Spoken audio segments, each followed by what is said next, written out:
Don't stress. If today is wrong, tomorrow will be right.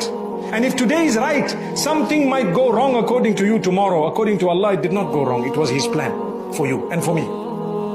Nothing happens on earth except by the will of Allah. He knows about it. He lets it be. It is Allah. He is in control. But it's all part of a test for all of us. Life is short. One day is good, one day is bad.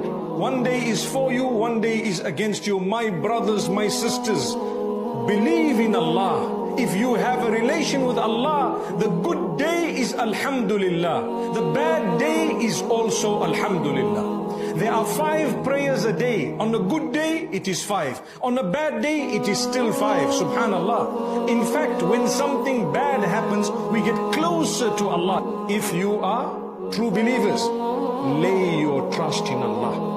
Allah will look